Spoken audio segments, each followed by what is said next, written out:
Bem-vindos à nossa segunda aula do nosso curso da Física de Aristóteles. Nesta aula, então, vamos ver o livro 1 da Física de Aristóteles.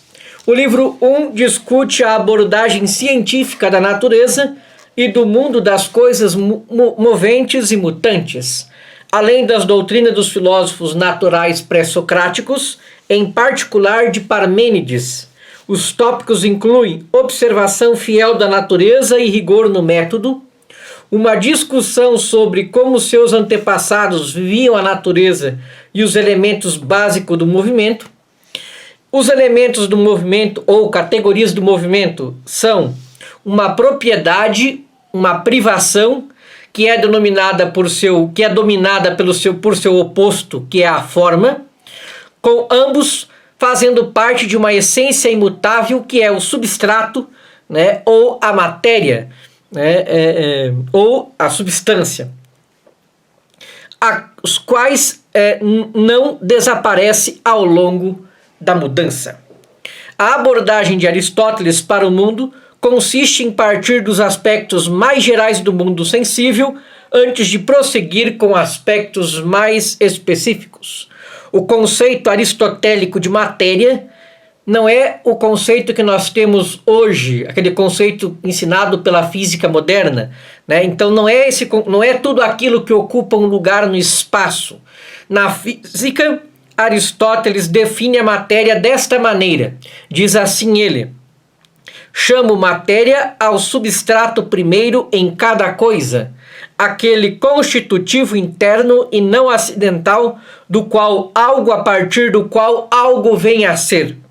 A matéria no pensamento de Aristóteles é definida operacionalmente como que subjaz uma mudança substancial. A matéria não é descrita especificamente, mas consiste naquilo que permanece na transformação da substância. Então, os princípios da natureza é matéria, privação e forma. Aqui eu vou dar exemplos de como é que é isso. Matéria, vamos pegar aqui, por exemplo, a madeira. A madeira é a matéria. Vamos ver a forma. A forma seria a mesa, por exemplo, que é feita de madeira. O marceneiro pegou a matéria, né? O marceneiro pegou a matéria, que é a madeira, e fez ela na forma de mesa. Então, matéria e forma. Privação. Ora, privação vamos entender mais ou menos assim. Para Aristóteles, a privação seria, por exemplo, o carpinteiro pegou lá a madeira, mas enquanto ele não faz o processo de transformar a madeira na mesa, né, esse processo está faltando. Então, quer dizer, está faltando algo, está privado, né, da forma. A madeira, enquanto o carpinteiro não deixa ela na forma de madeira, ela está na forma de mesa, né, ela está privada de algo, ela está privada da sua forma, privada da forma de mesa, ela continua sendo só matéria, né? Então, a privação seria isso, privado da forma, privado de algo ainda, né? Continua sendo. Então, esse é o conceito de privação. Então, matéria, forma, privação e forma. Esses são os princípios da natureza. Santo Tomás de Aquino tem um livro, né, chamado Os Princípios da Realidade Natural, em que ele explica muito bem o primeiro e o segundo livro da Física de Aristóteles. Então, quem quiser se aprofundar no assunto, pode ver esse livro de Santo Tomás. A substância, né, é matéria, forma mais símbolo. As transformações naturais, geração, corrupção, movimento. A matéria e a privação são princípios do ente mutável. O ente mutável significa o ser em mudança. A matéria é indubitavelmente um princípio constitutivo das realidades sensíveis, porque ela funciona como substrato da forma. A madeira é substrato da forma do móvel. Se eliminássemos a matéria, eliminaríamos todas as coisas sensíveis. Em si, porém, a matéria é potencialidade indeterminada, podendo tornar-se algo de determinado somente se receber a determinação por meio de uma forma. Assim, só impropriamente a matéria é substância. As propriedades da matéria-prima, que é princípio e causa dos entes naturais, são as seguintes. Primeira, ela é potência pura para todas as formas substanciais. Segunda, é ingerável e incorruptível. Terceira, é una por si mesma. Quarta, é múltipla pela quantidade e diversa pela forma. Quinta, é incognoscível por si. Sexta, apetece sempre a forma. Já a forma, enquanto princípio que determina, concretiza e realiza a matéria, constitui aquilo que é cada coisa a sua essência, sendo assim de fato substância. Mas o composto de matéria e forma, que Aristóteles chama sínulo, também é de fato substância, porque reúne a substancialidade tanto do princípio material quanto do princípio formal. As propriedades da forma são: primeira, a forma é ato primeiro. Segunda, a forma constitui a essência. Terceira, a forma é una em substância. Quarta, a forma individua-se pela matéria. Quinta, a forma é o princípio do conhecimento. E sexta, a forma é perfeição. Forma é o princípio intrínseco pelo qual algo é per se, enquanto perfaz a quididade. A forma se eduz da potência da matéria, e a forma dá o ser. Quod quid est, aquilo que a coisa é. É a resposta à questão quid sit. Pois bem, os escolásticos chamavam quid ou quiditas, a quod quid est, e nós quididade. Todo corpo tem matéria, e matéria bem determinada. Uma é a matéria do corpo humano, outra da árvore, outra da rocha.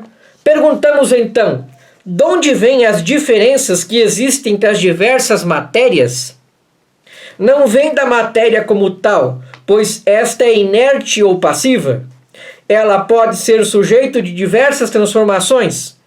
As diferenças entre os corpos devem provir de outro princípio que não a matéria. Tal princípio é a forma, donde se vê que todo corpo tem dois princípios constitutivos, a matéria e a forma.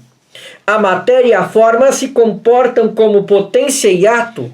A matéria é potência capaz de converter-se em tal ou tal corpo, desde que atualizada pela forma substancial, que vem a ser o ato de tal potência. A matéria-prima não existe nem pode existir separadamente de alguma forma substancial, pois a matéria-prima é indeterminada, do mesmo modo a forma não existe nem subsiste sem a matéria. A matéria-prima não é perceptível aos nossos sentidos. O que nós vemos é o ser concreto ou a matéria-prima penetrada pela forma. Só chegamos à noção de matéria-prima mediante um raciocínio que abstrai um todo concreto os seus elementos estruturais. A matéria-prima não tem em si perfeição nenhuma. Com efeito, a perfeição é algo que determina ou define a matéria, porém é indeterminada, é potência capaz de receber determinações ou perfeições. A matéria-prima, embora não exista sem a forma, nem tenha alguma determinação, não deixa de ser algo de real. Com efeito, a noção de ser e ser real pode exprimir realidades diversas com diversos graus de perfeição. Podemos provar que a matéria-prima indeterminada como é algo de real, considerando, por exemplo, o mármore e o oxigênio. O mármore pode ser transformado em estátua e o oxigênio não. o que significa que no mármore existe algo que não se encontra no oxigênio.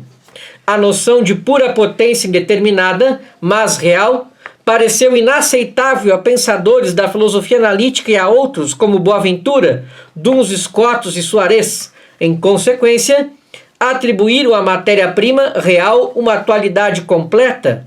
Daí falaram de diversas matérias, uma corporal, outra espiritual. Tal teoria é inconcebível aos olhos de quanto acabamos de expor. Para que a pura potência seja real, não se requer que seja determinada. Não existe matéria espiritual no âmbito da filosofia.